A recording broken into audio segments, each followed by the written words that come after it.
duality. The concept of two ideas being similar while also being in opposition, with the ability to compare and contrast. Stories from all over the world share this theme, with the protagonist being a parallel to the antagonist. We're all the heroes of our own story, but to someone else, we're their villain. We must turn our gaze to the east and journey farther than we have ever traveled before, in a land dominated by three kingdoms: the warmongers of the north, the sea fiends of the west, and the southern dynasty, with a plan to create an army of perfect warriors. Let me share with you the story of the sisters, the twin flowers of perfection, flawless in both beauty and skill. Junjion, the scholar, and Namo, the warrior. While we do technically meet both, we only really see the one. For one of the sisters has been turned into a ghostly spirit to forever haunt the other. The tale of the sisters might be the most complicated, confusing, and confounding story I've ever had to tell. We'll first cover the events leading up to their circumstances.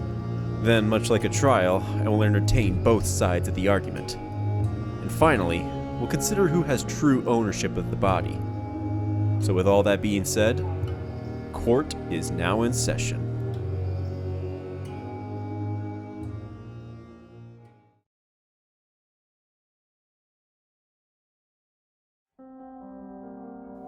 Growing up, the two were mere copies of each other, Junjion being more reserved, calm, and calculating, while Namo was loud, boisterous, and more prone to violence.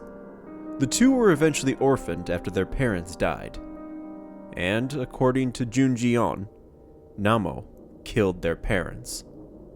Perhaps out of her own sadistic serial killer-like desires, and to feed the rush she gets when she kills. The duo were orphaned, but it would not be their fate to starve in the streets.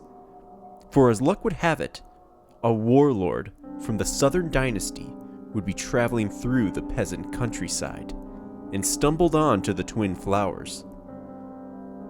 Their beauty, their poise, it wouldn't be right to leave such a precious gift in the gutters. So, he took them in. These two would play their part in his schemes.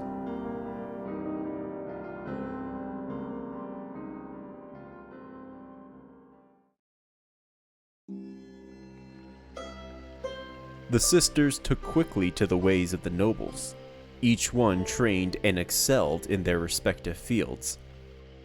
The scholar trained in diplomacy and arcane arts, using forbidden knowledge once locked away in their temple, calling upon the life essence of the world to aid her and her companions. The warrior trained in combat. Wielding a sword, she dances across the battlefield, attacking swiftly and with finesse. After the sisters mastered their crafts, they began to train the soldiers of the warlord's army. The warrior chose only the most handsome young men to join, and of those, only few survived the rigorous training. But those that did, persevered, and became unmatched in battle. While we don't know what the scholar was training the troops in, my guess is tactics, terrain layouts, and arcane secrets from the temples on how to heal wounds. After months of training, it was time to put this new army to the test, and their performance was grandeur. The warrior led her troops into battle against the northern kingdom, painting the dirt with the blood of her enemies as her flawless army marched behind her. The warlord was pleased with the twin flowers' efforts. It was the first of many victories to come. They would continue their campaign, and the other kingdoms would bend to his will. He arranged to have a celebratory feast in the twins' honor. Little did he know, that night would be the downfall of all his preparations.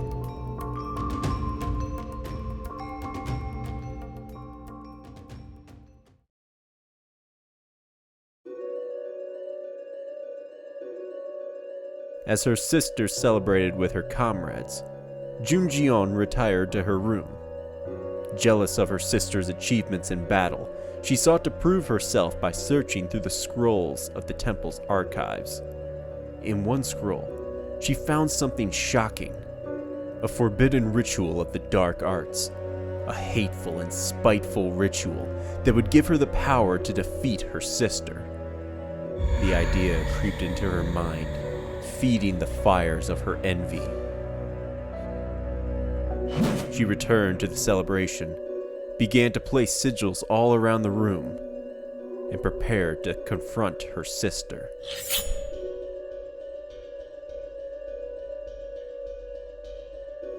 Meanwhile, Namo celebrated with her troops, sharing a drink with them, toasting to their valor and honor. The men drank, but it wasn't just liquor in that bottle. It was laced with a sedative, knocking out everyone in the room except for Namo. They were helpless, and she relished in the moment as her true nature revealed itself. She drew her sword, ready to take the lives of the young men. When suddenly, she heard a door open, and standing there was her sister.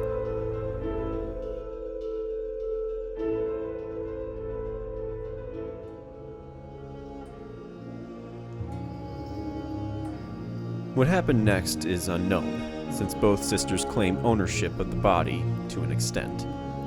The aftermath of this night is agreed upon, however, thanks to the warlord. The corpse of one of the sisters was found, naked and splayed out in a pool of her own blood, surrounded by the dead soldiers. The room was covered in occult writing, and the other sister was missing. The warlord viewed this as an assassination attempt by one of his enemies. He vowed to find the missing flower, and together, they would rebuild his army. Now the real question: whose body is it? The scholars or the warriors? Let's consider what we see. Clearly the scholar is the dominant one, being in control most of the time. But I feel like I have to mention how athletic the warrior was. That kind of training and muscle memory doesn't seem like something that could transfer over. Here's a clue I found.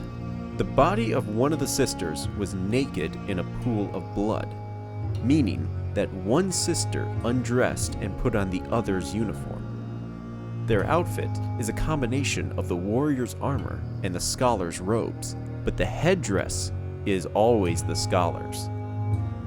Another piece of the puzzle is the specter that appears behind her.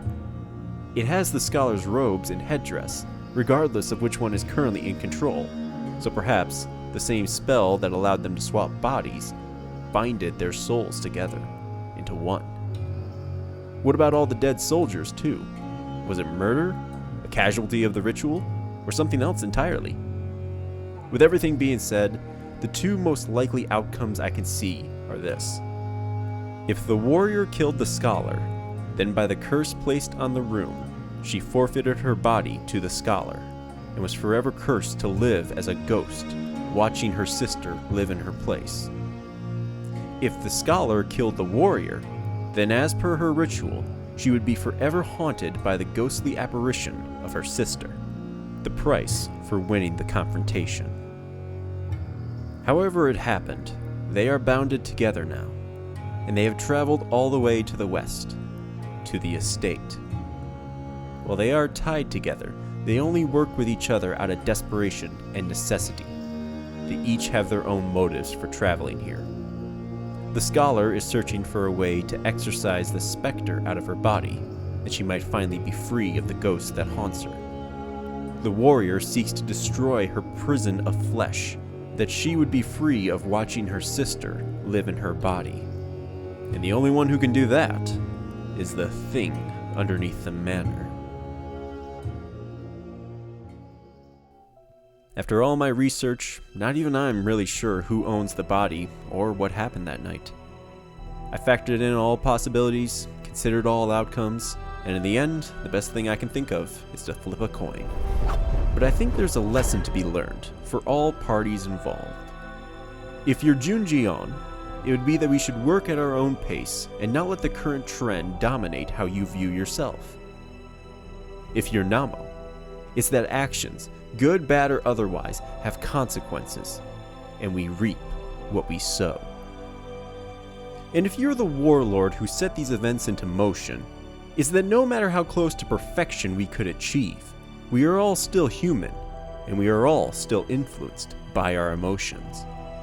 Jealousy, greed, pride, ambition, love, heartbreak, and vengeance. All it takes to turn even the most noble of men into shadows of their former selves.